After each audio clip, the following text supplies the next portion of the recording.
Bueno, vamos a comenzar la presentación del día de hoy y me gustaría empezar esta mañana con una historia y vamos a continuar con Hechos 13, ¿sí? Vamos a seguir ahí, vamos a ir desde el versículo 42 hasta el 52. Pero antes de empezar me gustaría contar una historia, ¿sí? Cuento una vieja historia de una ciudad que durante años dependió de un viejo pozo en la plaza central. Al principio ese pozo era la fuente principal de agua limpia para todos, pero con el tiempo comenzaron a construir fuentes decorativas, modernas, con luces, sonidos y un diseño llamativo. A la gente le encantaba, se reunían a su alrededor, tomaban fotos y hablaban de lo hermosos que eran. Pero había un problema, esas fuentes no tenían agua verdadera, eran solo una fachada. El viejo pozo quedó olvidado, cubierto de maleza. Sin embargo, cuando un día llegó una sequía, la única fuente que aún podía ofrecer agua real era el pozo antiguo. Hoy vivimos en tiempos donde predicar la palabra parece algo totalmente anticuado. No tiene las luces de los discursos motivacionales, ¿no?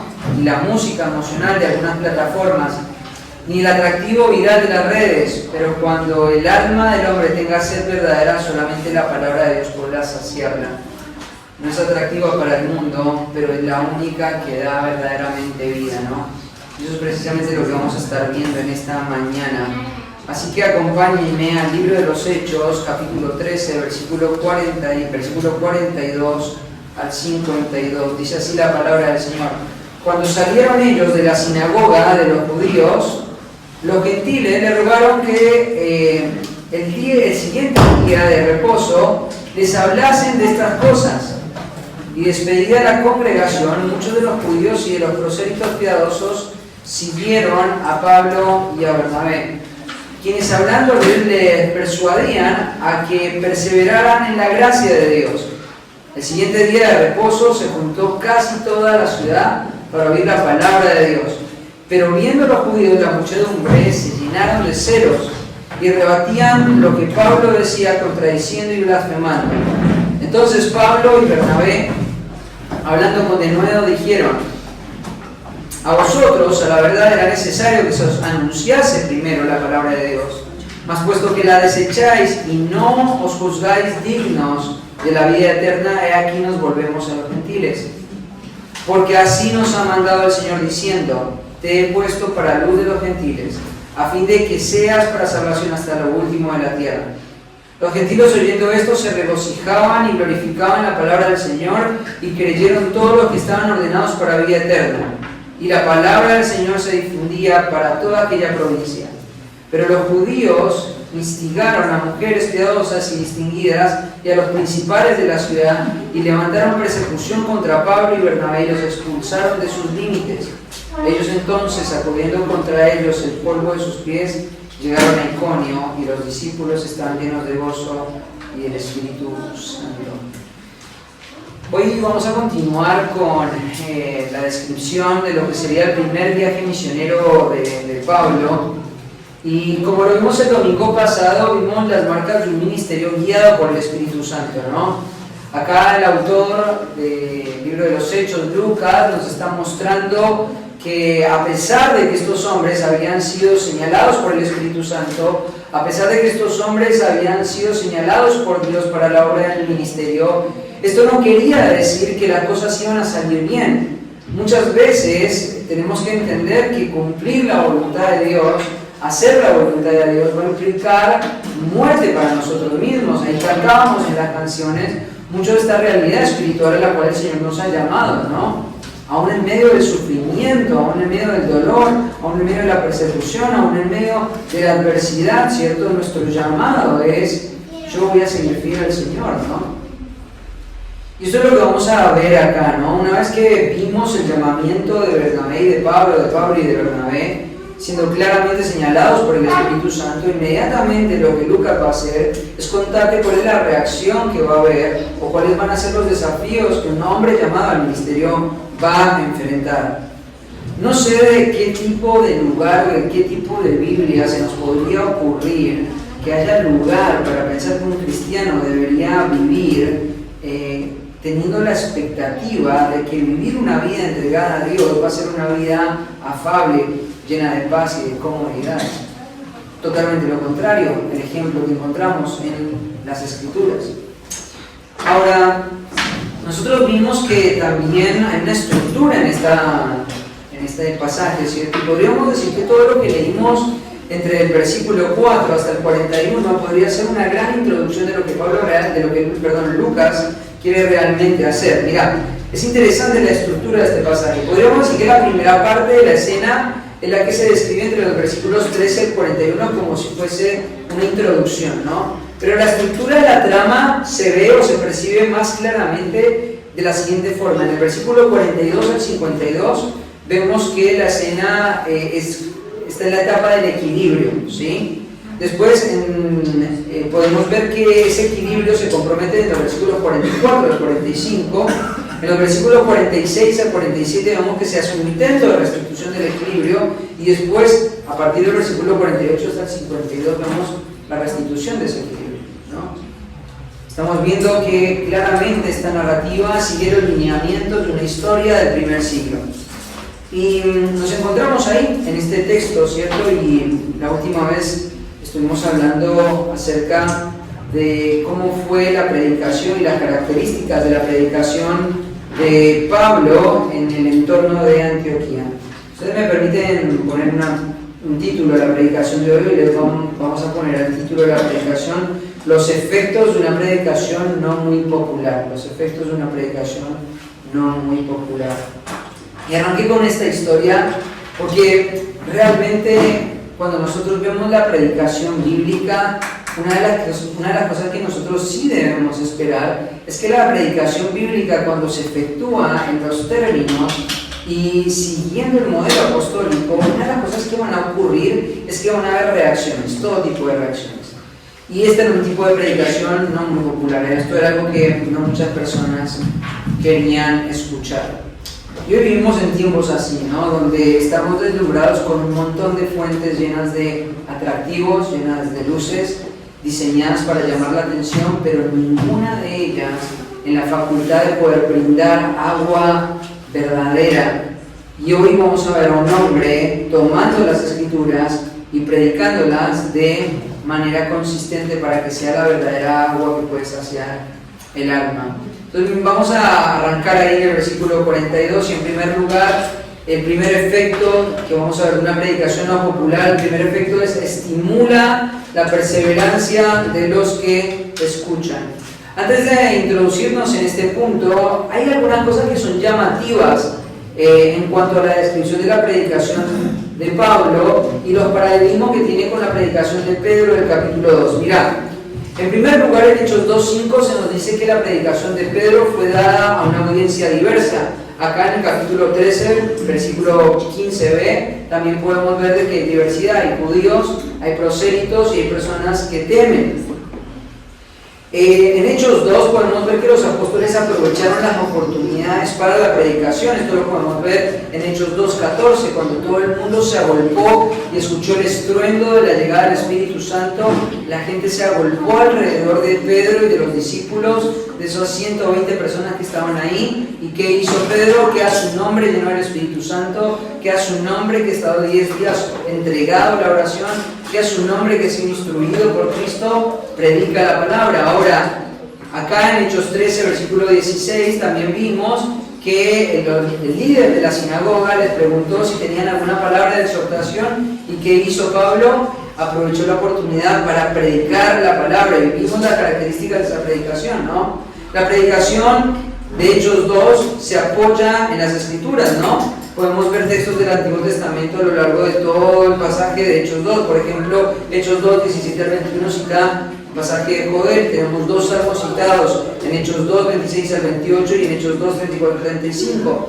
Y la semana pasada en Hechos 13, 17 al 41 vimos toda la lista de pasajes que inundaron la predicación de Pablo. La predicación de Pablo no fue una predicación de persuasión, no fue emotiva, no fue motivacional, no apelaba a las emociones, simplemente se fundamentó sobre el testimonio de las Escrituras, al igual que Pedro en Hechos 2. Una de las cosas que también podemos ver en la predicación de Pedro en Hechos 2:36 es la confrontación. Ustedes han matado al autor de la vida. En Hechos 13, 26 y 27, Pablo hace exactamente lo mismo, los confronta por haber ignorado que el Mesías había llegado. Vamos a ver que también, frente a esta predicación en Hechos 2, hay una reacción en la audiencia, descrita ahí en el capítulo 2, 37, y de igual manera en Hechos 13, 44. La predicación bíblica siempre va a tener una reacción, tanto positiva como negativa. Y finalmente, cuando la predicación es dada con fidelidad, es interesante porque el pueblo de Dios pide más predicación, con muchas otras palabras. Dice Hechos 2:42 y en Hechos 13:44 tenemos ese mismo testimonio, querían más predicación. Entonces vamos a ver que hay paralelos que Lucas está estableciendo para el inicio del ministerio entre los gentiles con el paralelo de lo que se hizo con los judíos.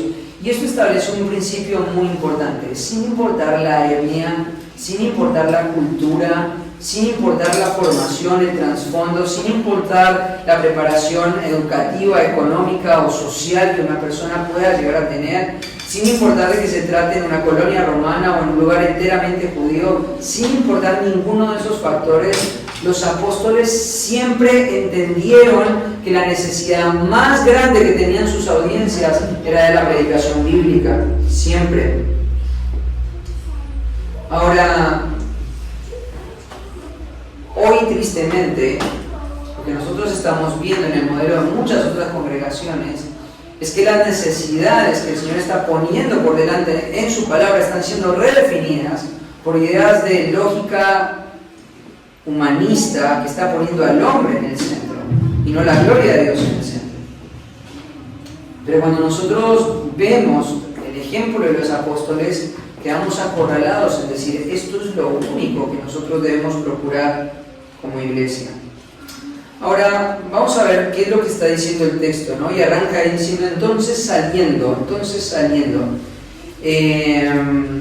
Una de las cosas que vemos ahí es que el traductor de la Reina Valera interpreta de que esta palabra saliendo, ¿sí? Quiere decir o se utiliza para referir a que ellos están saliendo de la sinagoga. Sin embargo, la palabra sinagoga no se encuentra en el texto, en el original. Eso es simplemente interpretación del traductor, ¿sí? Pero ellos están saliendo, ¿no? Ellos pueden estar saliendo tanto de la sinagoga como de la ciudad. No sabemos bien, pero claramente lo que está diciendo ahí es que ellos tenían el deseo de seguir adelante con su viejo, con su próximo proceso misionero, ¿no? Ahora es interesante porque mientras que ellos están en este proceso de salida, ¿qué es lo que pasa acá? Ellos, la audiencia que estaban ahí, y vamos a ver más adelante quién es la audiencia, ellos estaban pidiendo. La palabra pedido tiene que ver con un ruego, con una súplica. Es interesante porque lo que vos tenés que imaginarte en el contexto de esta ciudad en Antioquía era que los romanos habían llegado a Antioquía de Pisidia y la habían colonizado a un punto tal de que habían traído suma paz a esta ciudad, habían traído mucha paz. Y los judíos, que también estaban en un conflicto constante en las sociedades donde ellos hacían presencia, también estaban bastante regularizados. Ellos estaban ahí en sus sinagogas, tenían los días sábados, sus reuniones, y eran bastante litúrgicas, ¿no? Y habían ahí en esas sinagogas En la primera planta, judíos que eran realmente judíos de ascendencia judía, y en las gradas más altas, como lo mencioné el domingo pasado, se encontraban personas como las mujeres, los niños, los prosélitos, y también estaban los que temían. Estas personas no podían estar en la primera planta, donde estaban en mayor cercanía, donde la exposición de las escrituras se hacía sábado a sábado. Ahora, cuando Pablo predica, y que fue ahí donde nos quedamos el domingo pasado, la reacción que las personas van a tener es: necesitamos más palabra, necesitamos más palabra. La palabra que ellos pidieron tiene que ver con un ruego, con una súplica. Ellos escucharon una forma de doctrina que penetró sus corazones, que inundó sus mentes y se produjo en sus almas una necesidad profunda de mayor exposición bíblica. Y esto es algo tremendo, porque en nuestro tiempo no vivimos este tipo de realidades de manera muy frecuente. Al contrario, cuando muchas veces me han invitado a muchos lugares, una de las cosas que me encarecen, o uno de los pedidos encarecidos que me hacen, es: por favor, no lo hagas largo, no des mucha palabra, ¿no? Las predicaciones sean lo más cortas posibles, ¿no?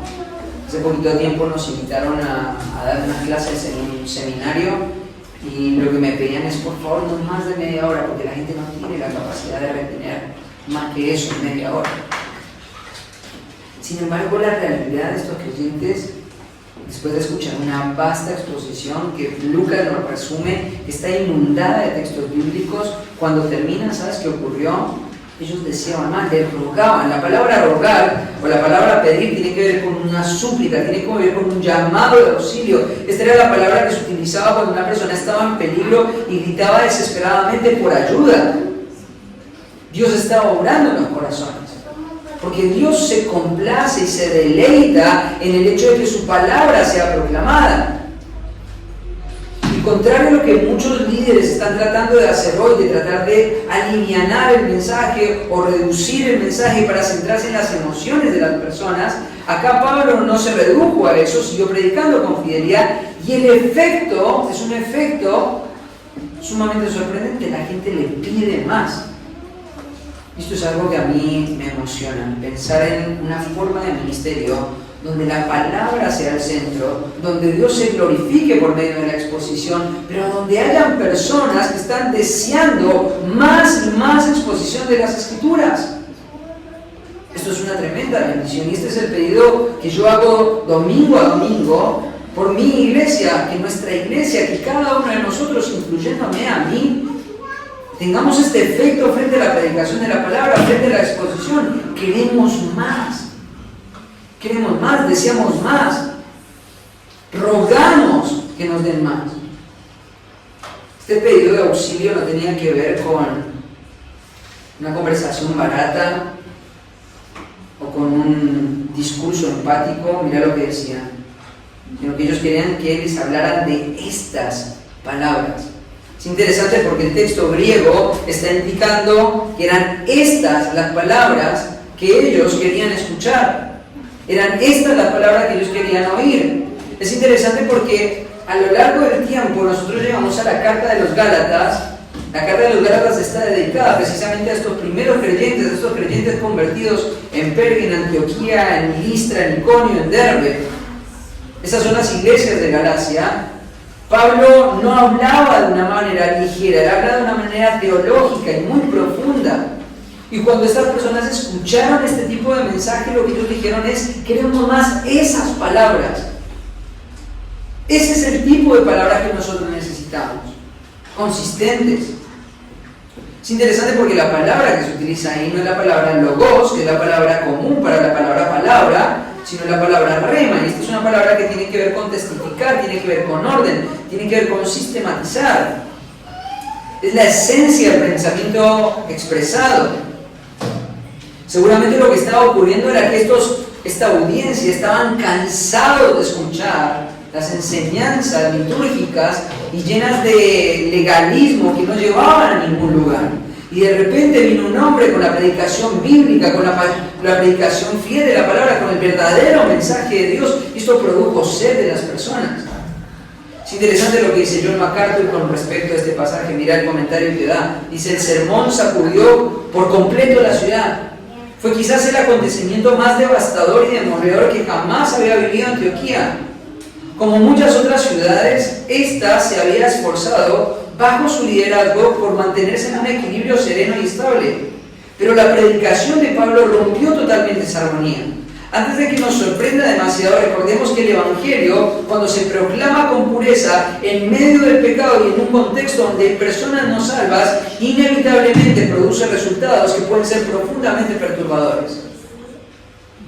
Una ciudad que podríamos decir más o menos una ciudad de 15.000 personas, que estaba acostumbrada a la tranquilidad de un poblado relativamente mediano, de repente viene este hombre y empieza a predicar, y la predicación de este hombre empieza a trastornar y agitar todas las aguas. Es como una fuente de agua calma a la que viene un niño con una piedra y de repente agarra una gran piedra y la tira adentro de ese gran estanque de agua, y ahora de repente tenés olas y el agua salpicando por todos lados, caos. Esto es lo que hace muchas veces la predicación bíblica. Sigamos más adelante, versículo 43.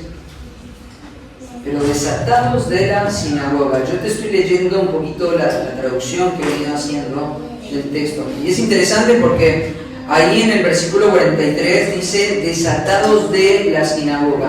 La palabra desatados es la misma palabra que aparece en Mateo 18 y que alude a alguien que es abandonado o que es desconsiderado. La palabra generalmente significa disociación, o sea, lo que está ocurriendo en el versículo 43 es que una vez que Pablo y Bernabé hicieron su exposición, seguramente la repercusión que hubo en la sinagoga fue que ellos tuvieron que abandonar la sinagoga. El texto griego nos deja ver claramente que lo que ocurrió fue que ellos fueron desatados de la sinagoga.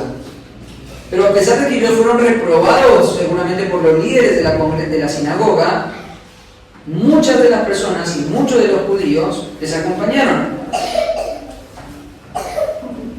Lo que Pablo tenía para decir no le cayó muy bien a muchas personas. Seguramente los judíos estaban de acuerdo con la primera parte de toda la historia, la parte histórica del mensaje de Pablo. Pero estaban en total desacuerdo con la segunda parte del mensaje que tenía que ver con Cristo como Mesías. ¿Y qué fue lo que ocurrió cuando este hombre, cuando Pablo y Bernabé fueron desatados de esta sinagoga? Mira lo que dice ahí. Muchas de las personas los acompañaron. Y ahí va a mencionar a 3 grupos de personas. Es interesante porque la palabra acompañaron quiere decir se alinearon. Es una palabra del entorno militar. Es el momento donde un soldado va adelante y otros van en una línea recta detrás. ¿Viste alguna vez un ejército cantando detrás de un líder? Es más o menos esta la imagen que está comunicando Lucas con esta palabra. Pero va a señalar a 3 grupos de personas. En primer lugar, a los judíos. Habían judíos que estaban en la primera planta, que escucharon el mensaje de Pablo, que dijeron: este es el gran Mesías que nosotros hemos esperado. Y Dios actuó en sus corazones para poder responder. El segundo grupo de personas son los devotos. Quiero que entiendas por un segundo, los devotos o los que temen, esa es la palabra que creo que aparece en la Reina Valera, los que temen, ese grupo de personas, es un grupo de personas que tenés que ponerte un segundo en sus zapatos. Estas personas eran personas que veían en el pueblo de Israel el Dios verdadero. Pero acá hay una distinción entre los que temen y los prosélitos. Y te voy a decir cuál es la distinción que hay entre los que temen y los prosélitos. Los que temen eran personas que estaban esforzándose para que fueran contados como parte de la nación de Israel, para que fueran contados como prosélitos. Sin embargo, por alguna razón se les permitía estar en las sinagogas, en esa segunda planta, en esa planta alta, no abajo en la primera planta, sino arriba en la otra planta. Se les permitía estar ahí, pero ellos no eran considerados como parte del pueblo de Dios. Había alguna razón por la cual los líderes de la sinagoga los rechazaban y no podían ser parte del pueblo de Dios. Entonces a ellos se les permitía escuchar, a ellos se les permitía oír, pero nunca iban a ser considerados como parte del pueblo de Dios. Igual que Cornelio. Cornelio era una de estas personas. Y seguramente lo que él había hecho era examinar y exponer su vida a la vida de la sinagoga para finalmente ir por el proceso para ser considerado como un judío más y hacerse un prosélito. Pero estas personas eran rechazadas, podían escuchar, pero no ser contadas como parte del pueblo de Dios. Y en tercer lugar estaban los prosélitos. Y los prosélitos, si eran para personas contadas como parte del pueblo de Dios, pero al final eran considerados como personas del pueblo de Dios de una segunda o una subcategoría. Entonces ahí tenés estos tres grupos de personas. Estos prosélitos eran personas que habían sido examinadas por la sinagoga y habían sufrido tres acciones principales. La primera de ellas, se habían circuncidado. La segunda de ellos, se habían bautizado en frente de tres testigos judíos. Y en último lugar, habían hecho una ofrenda de paz para poder ser aceptados. Eran los tres requisitos que se pedían para que una persona del entorno gentil fuera considerado como un prosélito judío. Entonces tenés estos tres grupos de personas. Y estas tres personas están ahí, ¿cierto? Escuchando el mensaje de Pablo. Algunos están con Pablo abajo y otros están en las gradas arriba, viéndolo desde lo lejos. Y los líderes que hacen agarran a Pablo y lo desatan de la sinagoga. Y Pablo y Bernabé tienen que salir. Pero detrás de ellos empiezan a ver que su predicación tuvo efecto. Ahora, ¿qué vas a hacer cuando vos ves que hay personas que están siguiendo tu mensaje? ¿Qué vas a hacer cuando hay personas que responden al mensaje? Mira, es interesante porque estas personas estaban acostumbradas a la dinámica de la sinagoga.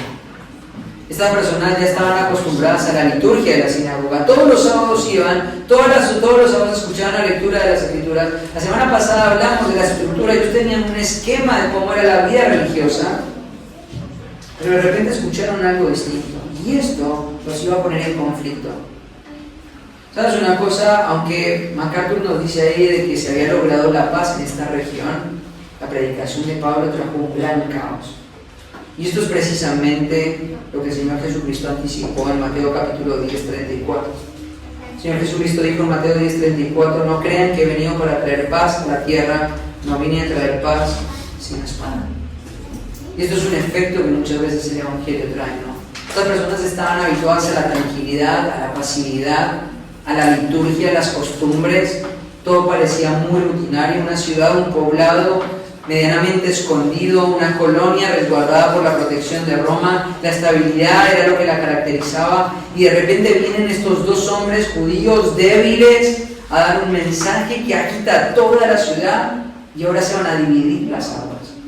Y lo que antes era tranquilo, nunca más llegó a ser tranquilo. Esto es lo que hace el Evangelio.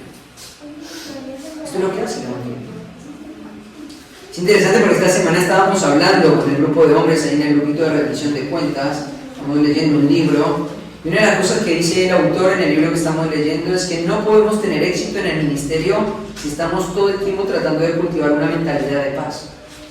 No podemos tener éxito en el ministerio. Y Pablo sabía esto. Pablo sabía que su predicación estaba trayendo este efecto. Y ahora las personas estaban respondiendo. Y esto es lo que Pablo les va a pedir a las personas que están respondiendo a su predicación. Mira, dice, les persuadieron. Esta es una característica de una predicación bien efectuada. Una predicación chata, una predicación estéril, es una predicación que solamente da información. Una predicación poderosa, una predicación bíblica, una predicación de acuerdo al modelo apostólico, siempre te va a poner entre la espada y la pared. Persuasión. La predicación bíblica tiene que tener un efecto, por lo menos tiene que darse en términos de tómalo o déjalo. Nunca te puede dejar en un punto neutro. Una de las cosas por las cuales debemos orar es para que cada hombre que se pare en esta plataforma predique de esta forma. Predique de la manera tal de que vos no tengas opción, que el único camino sea ir hacia adelante la gloria de Dios, o sea, darle la espalda a Cristo y apostatar. ¿Y qué es lo que ellos van a hacer? Van a persuadir, ¿cierto? Ellos van a persuadir. La predicación apostólica era una predicación que apelaba a la mente, pero que influía en los afectos y que estimulaba la voluntad. La verdadera predicación debe instar a los hombres a responder. Esta misma palabra, por ejemplo, se utiliza en Mateo 27:20 para describir la persuasión de los líderes de la nación de Israel para que apoyaran la crucifixión de Cristo. La misma palabra.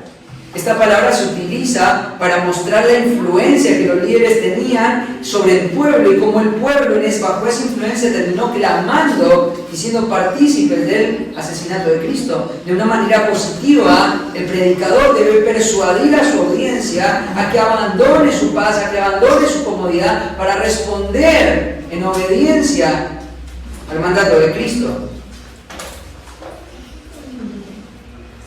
Es interesante porque la predicación de Pablo venció la fuerza de la resistencia y hablando a los corazones de quienes escuchaban. Aunque había resistencia, Pablo pudo centrarse en estas personas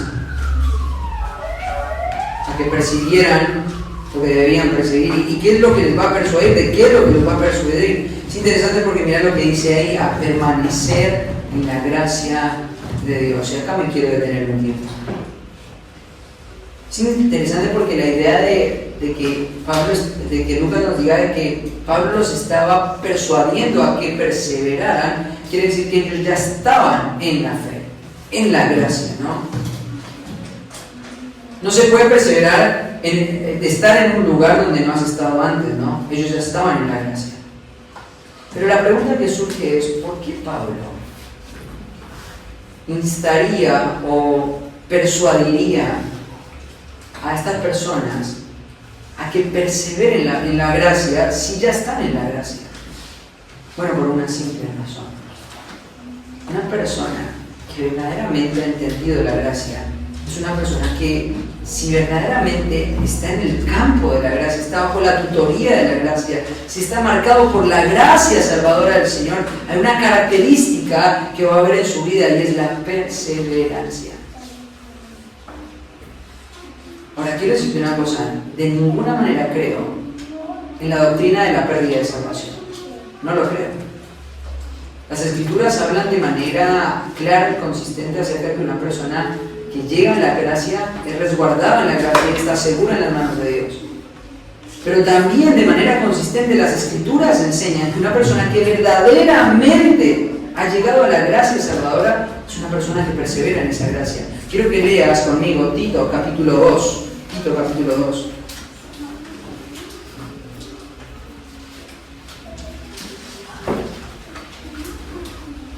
Versículo 11, un pasaje que conocemos muy bien. Mira lo que dice: porque la gracia de Dios se ha manifestado para salvación a todos los hombres, enseñándonos que renunciando a la impiedad y a los deseos mundanos, vivamos en este siglo sobria, justa y piadosamente, aguardando la esperanza bienaventurada y la manifestación gloriosa de nuestro gran Dios y Salvador Jesucristo. ¿Sabes una cosa? Algo que vos y yo necesitamos entender en cuanto a la gracia salvadora del Señor es que si vos has sido tocado con la gracia salvadora del Señor, estás bajo la enseñanza y la tutoría de esa gracia. Porque esto es lo que hace, este es el efecto que hace la gracia en la vida de una persona, enseñándonos, dice ahí, ¿no? La gracia del Señor nos enseña. ¿A qué nos enseña? A renunciar. Nos enseña a renunciar y nos enseña a vivir. Las marcas de una fe salvadora, genuina y auténtica son las marcas de una fe perseverante. Una persona que no está siendo enseñada por la gracia, una persona que no está siendo enseñada a abandonar su pecado, una persona que está entregada a su pecado, una persona que no está perseverando en la transformación de su mente, una persona que no está aprendiendo a vivir justa y piadosamente, simplemente es una persona que no está marcada por la gracia.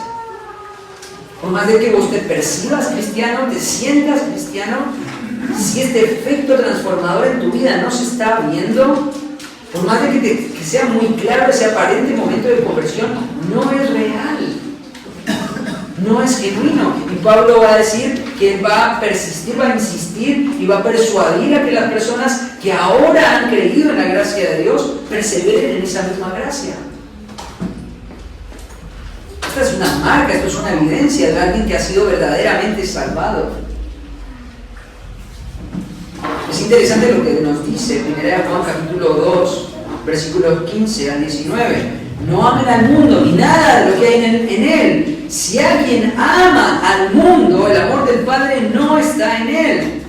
Porque nada de lo que hay en el mundo, los malos deseos de la carne, la codicia de los ojos y la arrogancia de la vida, proviene del Padre, sino del mundo. El mundo se acaba con sus malos deseos, pero el que hace la voluntad de Dios permanece para siempre.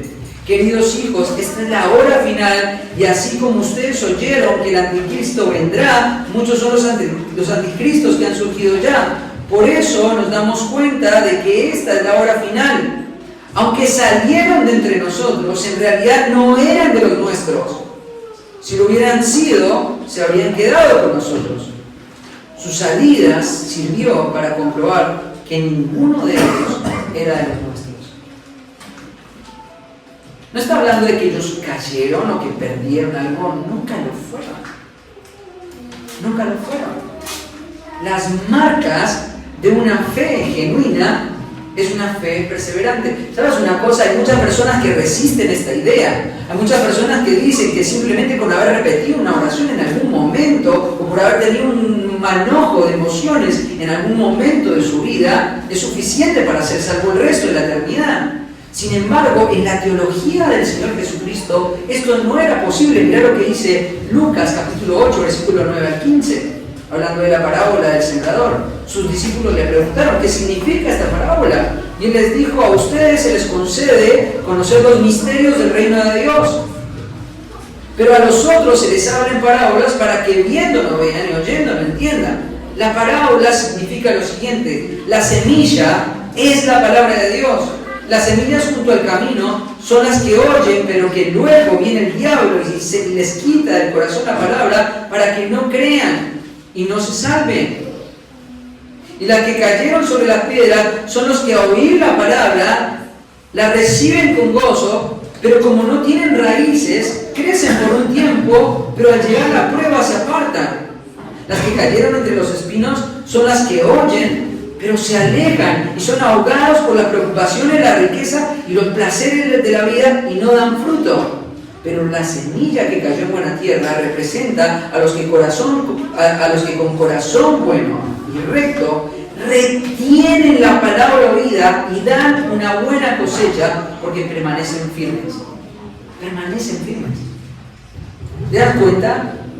Esta es la teología de Cristo. En esta parábola hay dos campos donde hay una fe aparente, donde hay una fe temporal, donde hay una fe que muere y perece, una fe que no es perseverante. Y la única fe que el Señor va a probar es la última fe que Él va a mencionar acá. Es esta fe que retiene la palabra. Esta es la característica número 1. Retiene la palabra, retiene la palabra. No retiene una tradición, no retiene una forma, no retiene una educación, retiene las formas de la palabra. Eso es lo que retiene. Y al retener la forma de la palabra, ¿qué hace? Da fruto de manera perseverante, de manera permanente. Si estas no son las marcas de tu vida, si vos estás ahogado en los placeres de este mundo, en las luces de este mundo, en las avaricias de este mundo, en los placeres de este mundo, no te autoengañes. Las marcas de una fe verdadera son una fe perseverante. No podemos negar las Escrituras. Las Escrituras muestran con claridad de que una fe que salva, una persona que está en la gracia, se viste de obras de manera perseverante. Ahora mira lo que ocurre. Entonces, viniendo el día de reposo, versículo 44, casi toda la ciudad fue reunida para escuchar la palabra del Señor. Esto es interesante, ¿no? ¿Qué es lo que hicieron estos hombres para tener este efecto en esta ciudad? ¿Qué es lo que hicieron estos hombres? Yo me acuerdo, y lo voy a decir una y otra vez porque fue lo mejor que me pudieron haber dicho antes de venir a esta iglesia. Vos tenés que hacer las reuniones más atractivas, tenés que aflojarle, macho. Tenés que aflojarle a este tema de la palabra, mucha palabra. Tenés que hacer algo para que la gente se sienta mejor consigo mismo. Tenés que cambiar tu formato. Ustedes son muy cuadrados. ¿Quién nos va a querer escuchar? ¿Sabes una cosa? Cuando vos veías a Pablo y a Bernabé, veías dos hombres débiles. Pablo estaba enfermo. Eran dos judíos en medio de una colonia romana, algo que no combinaba mucho. Lo que hicieron fue dar un discurso en una sinagoga. Y después de haber dado el discurso en esa sinagoga, fueron expulsados. Ya está, se acabó. No hay más esperanza. 7 días después, al otro día de reposo, 7 días después, casi 15.000. Estamos hablando de una ciudad de 15.000 personas. Acá el texto griego nos dice que casi toda la ciudad estaba golpeada, fue reunida. ¿Sabes? Es interesante porque la palabra fue reunida, está en la voz pasiva. ¿Sabes qué fue lo que pasó? La gente, los judíos, los prosélitos y los que temían, hicieron algo a lo largo de toda esa semana. No tenés idea de lo que escuchamos el sábado en la sinagoga. No tenés idea de lo que escuchamos. Encontramos la verdadera fe, encontramos el verdadero mensaje de vida. Encontramos las palabras de vida, lo que tiene la capacidad de saciar el alma del hombre.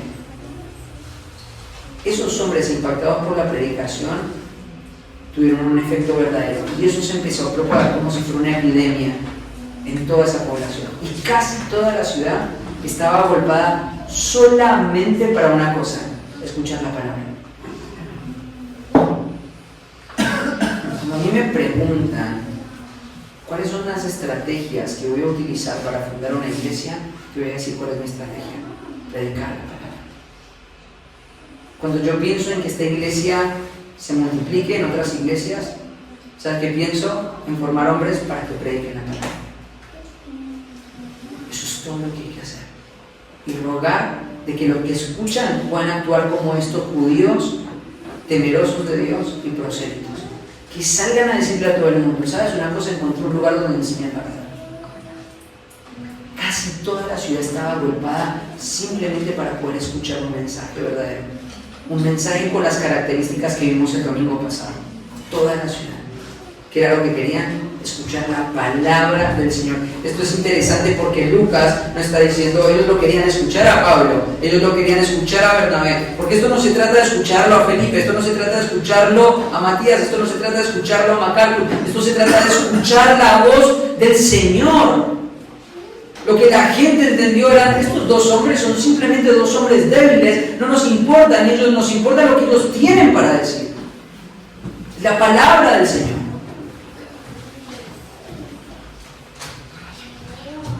Esta es la estrategia, este es el eje, este es el fundamento, esta es la espada que la iglesia tiene.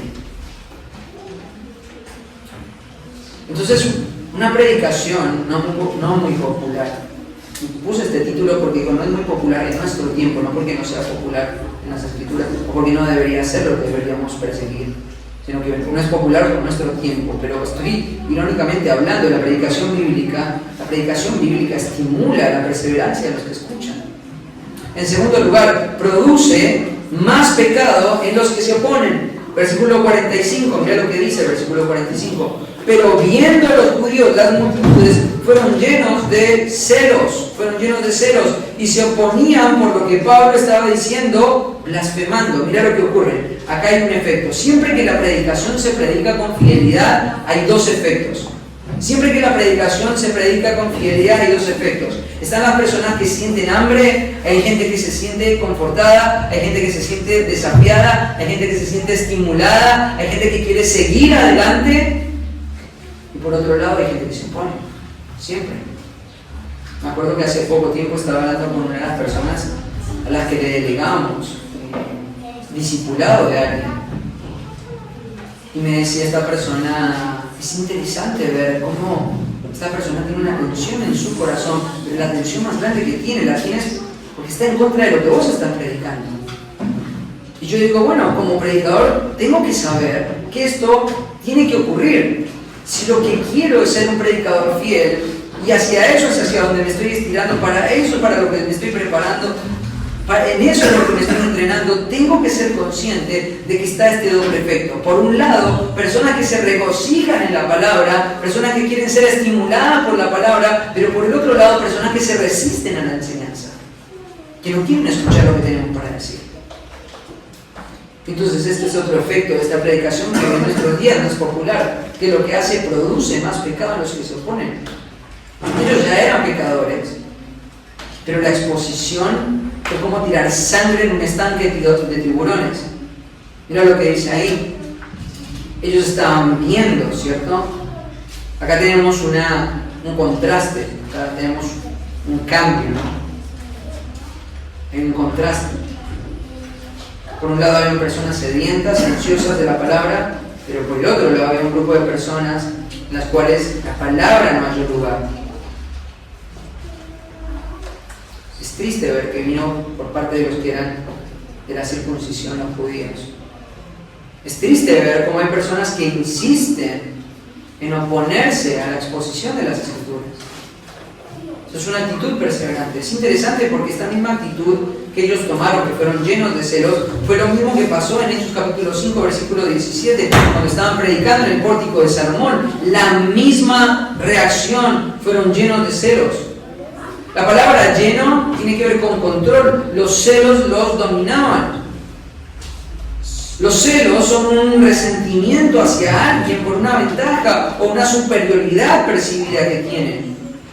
¿Sabes una cosa? Los celos no son una buena plataforma para poder ver la realidad. Estas personas leían todos los días sábados la Torá con la expectativa de que algún día el Mesías viniera. Y ahora que el Mesías había venido y ahora que estaba siendo anunciado, sus celos no les permitieron ver la realidad de lo que Pablo estaba anunciando. Porque los celos hacen eso, distorsionan. Nunca son una buena plataforma para evaluar la realidad.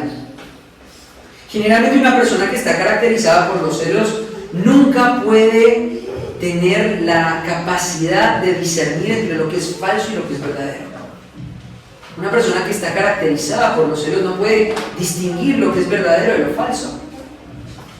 Él afirma sin considerar si lo que está afirmando es real o no.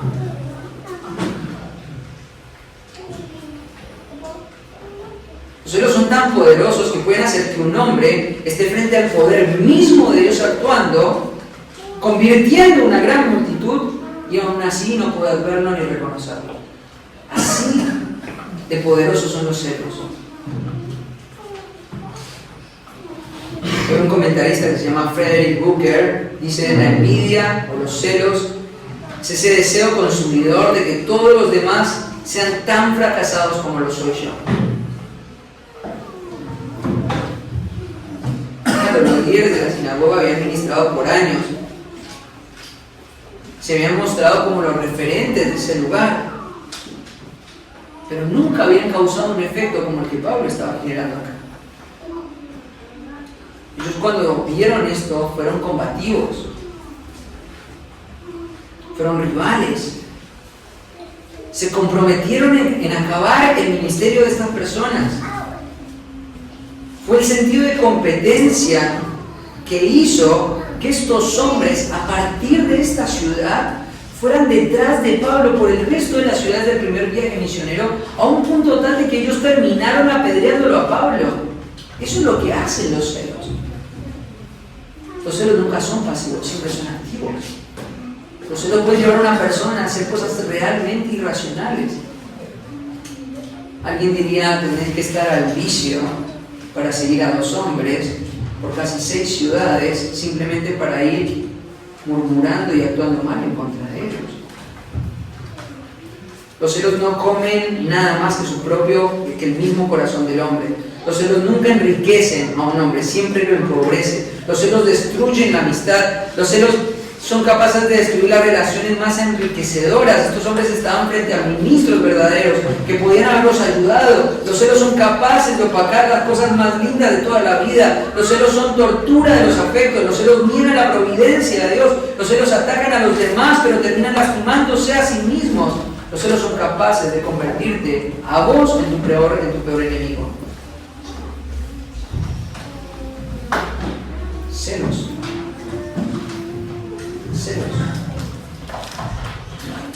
Y estos celos que hicieron que ellos se opusieran. La palabra oponer, la palabra antilego, lego es el verbo para hablar.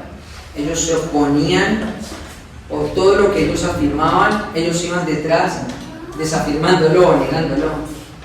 No sé si alguna vez lo viste, pero yo lo he visto. Hay personas que tienen estas características. Están comprometidas en tu descrédito, están comprometidas en tu destrucción, entonces van detrás de vos para poder oponerse, ¿no? Por eso es tan importante lo que dice Tito 1 con respecto a los requisitos pastorales. Y se le pide a los pastores de que sean capaces de enseñar, pero también de que deben ser capaces de callar, de tapar la boca de aquellos que se oponen. Por la importancia del mensaje, Samuel Pérez Millo comenta: no existen peores celos que los que surgen de un corazón empeñado en la defensa de principios religiosos, pero que no son bíblicos. Celos, destrucción. Este es uno de los efectos de este tipo de predicación, ¿no? Produce más pecado en los que se oponen. Ellos ya eran pecadores, pero producen más pecado. ¿Sabes una cosa? Cuando el Señor habla de que la palabra va a cumplir un propósito, que nunca va a volver a vacía, ¿sabes una cosa? Hay dos efectos que el Señor espera que ocurran con su palabra. Por un lado, avivamiento. Por un lado, el despertar del corazón. Por un lado, el afecto por el Señor. Pero uno de los propósitos que el Señor también utiliza con su palabra es producir precisamente este efecto, para que el día del tribunal no tengan excusa alguna de decir: no tuvimos acceso a la verdad. No, sí tuvieron acceso a la verdad. Ustedes la rechazaron. Ustedes son responsables por eso.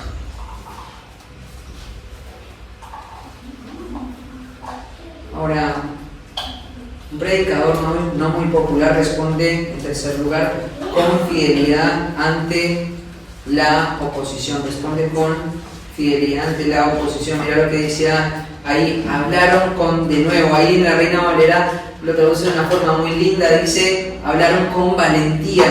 ¿Qué hace un hombre o qué debería hacer un hombre que sabe que está hablando en nombre de Dios, que sabe que no está dando lo que él piensa, no está dando sus opiniones, él está dando simplemente el mensaje de Dios? ¿Sabe qué es lo que tiene que hacer? Denuedo. Esta palabra es una palabra que a Lucas le encanta: denuedo, libertad, valentía. Una de las cosas que van a limitar la vida ministerial de un hombre para ser fiel al Señor es el temor al hombre.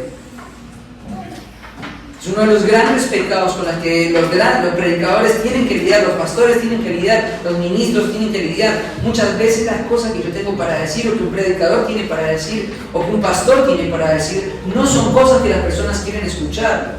Hay muchas personas que han estado sentados en los bancos donde vos estás ahora y han asumido un compromiso de no volver nunca más y no pisar nunca más esta iglesia porque no están de acuerdo con lo que se enseña acá. Me acuerdo una vez un hombre me dijo: no puedo creer que ustedes vivan así escuchando ese tipo de mensaje, es una tortura. Este es el efecto. Y cuando escuchas ese tipo de comentarios hay una tensión en tu corazón. ¿Estaré siendo muy severo? ¿Estaré siendo muy duro? ¿Estaré extralimitando? Y oro al Señor para que el énfasis que tiene las Escrituras no sea mi énfasis, sino sea el énfasis del Espíritu Santo, que Él plasmó en su palabra. Mi preocupación máxima como pastor es pararme cada domingo en este púlpito sabiendo de que llegaba el significado del texto y simplemente comunicárselo a ustedes, con la intención de que ustedes sean persuadidos a vivir a la luz de estas palabras. Y en la mente de Pablo y de Bernabé este fue el efecto que ocurrió. No le importó la oposición, yo simplemente dijera lo que tenía que decir. Quizás no era lo más popular, quizás no era lo que iba a caer más bien, quizás iba a herir la susceptibilidad de algunas personas, quizás muchas de estas personas lo iban a hacer sus enemigos, y eso fue precisamente lo que ocurrió. Sin embargo, ¿qué hicieron ellos? Ellos se sintieron en libertad de decir: te digo que esto es tremendo. Vos ves mucha madurez en la vida de una persona cuando tiene que decir lo que tiene que decir y lo dice libremente. Yo lo dije. Lo dije. Porque del temor de ustedes yo soy libre, pero el temor a Dios no. Entonces, como temo a Dios, tengo que decir lo que tengo que decir. Y después que ocurra lo que tenga que ocurrir. Ayer estaba hablando con un pastor, una situación muy triste en una de las iglesias allá en Buenos Aires. Y él me decía: traté todos estos meses de procurar la paz en la iglesia cuando el Señor está pidiendo precisamente todo lo contrario. Y hoy la iglesia está pidiendo precisamente que se exponga el pecado. que los que se tienen que ir de la iglesia se vayan. Libertad para hablar, ni temores con el Señor. Esto es lo que el Señor quiere hacer. Obviamente no estamos hablando que queremos que las personas se vayan, pero personas que no quieren escuchar la palabra, personas que no quieren honrar la palabra, personas que no quieren vivir por la palabra, es necesario que se vayan. Ahora es interesante porque acá nos dice que los dos lo hicieron, tanto Pablo como Bernabé. Seguramente lo que estaba pasando era que Pablo estaba más entregado al ministerio público, a la exposición pública de la palabra, y Bernabé era el consejero, el que se sentaba el uno a uno. No sé qué es más fácil, si la predicación pública o el trabajo uno a uno. Muchas veces las consejerías son muy candentes, ¿no? Pero sea cual sea el lugar donde estés, sea hablando en una congregación abiertamente o viendo a una persona en una oficina de consejería cara a cara, tener que decirle a la persona lo que tiene que escuchar. Es necesario. Esta es una característica de Pablo y de Bernabé. Era necesario que los escucharan. Es interesante porque ahí en el versículo 46 se nos dice que Pablo va a expresar en términos de que era necesario hablar la palabra de Dios primero y luego ser llevados a los gentiles. Esa es una cosa necesaria.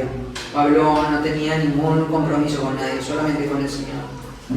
Él sabía que ahora su ministerio se iba a poner todavía aún peor, porque las palabras que estaba diciendo no le gustaban a la gente. Pero ahora, trabajar con gentiles era firmar una sentencia de muerte. Y te quiero decir una cosa, este viaje va a seguir y lo vamos a ver la semana que viene. Pablo casi muere por esto. Pero ellos respondieron con fidelidad. Versículo 48 al 49. Los efectos de una predicación no muy popular. Cuarto punto, genera regocijo en los escogidos. Genera regocijo en los escogidos. Mira lo que dice: los gentiles, oyendo esto, se regocijaban y glorificaban la palabra del Señor, y creyendo todos los que estaban ordenados para vida eterna. Creyendo para vida eterna. Es interesante esta expresión, ya tenemos que ir terminando. Ha hecho la obra. Pero, ¿sabes una cosa? Qué lindo es pensar en hacer la obra de Dios sabiendo que el Señor siempre va adelante, ¿no? Mira la expresión que utiliza ahí, ¿no? En el versículo 40. Y creyeron todos los que habían sido ordenados para vida eterna. Esta palabra ordenados es la palabra tazo en el griego, es la palabra para designado, significa poner en orden o dispuesto en un lugar específico. La palabra tazo es una palabra militar que se usaba para poner un arreglo ordenado o para escribir o nombrar a alguien, ¿no? Las escrituras hablan de la salvación muchas veces en términos de escritura, en términos de un libro donde se escriben nombres, ¿no? Habían sido ordenados para vida eterna. ¿Sabes una cosa? En este contexto, el presente de la palabra tazo está hablando de la doctrina de la predestinación. Qué hermoso es pensar de que Pablo y Bernabé estaban predicando la palabra con la convicción y con la mente de que el Señor estaba yendo delante de ellos. El Señor ya estaba preparando corazones. Pablo fue el mismo que dijo: todo lo soporto por causa de ¿qué? De los escogidos de Cristo. Pablo tenía una convicción que es la misma convicción que nosotros deberíamos tener. Sabemos que el mensaje que tenemos que dar no es el mensaje que la gente quiere escuchar. Pero esta es la seguridad y esta es la promesa que tenemos. El Señor va adelante. El Señor está preparando corazones que sí están dispuestos a abrazar y a recibir la palabra en sus corazones. Muchas personas creyeron. Muchas personas creyeron. Y estos gentiles que oían la palabra del Señor, que escuchaban la exposición bíblica, glorificaban la palabra del Señor. Glorificaban la palabra del Señor. Esta es una expresión interesante. Ellos alababan la majestuosidad de la palabra de Dios. Digo una cosa, como creyentes, una de las cosas que debemos aspirar a hacer es maravillarnos con la palabra. Es enamorarnos de la palabra, es creer en la suficiencia de la palabra, es descansar en el poder de la palabra.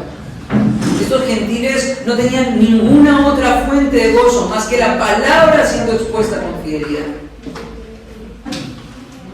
Por un lado habían celos, rechazo, controversia, rivalidad, oposición, pero por el otro lado había gozo, regocijo. La mano de Dios estaba siendo mostrada con poder. El designio del Señor eterno estaba siendo mostrado. Los escogidos estaban siendo encontrados por medio de la predicación. Pero mira, la última característica, y vamos a ir al versículo 50 al 52.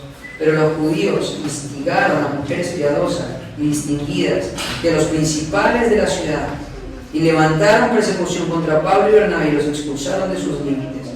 Ellos entonces, acudiendo contra ellos el polvo de sus pies, llegaron a Iconio, y los discípulos estaban llenos de gozo y del Espíritu Santo.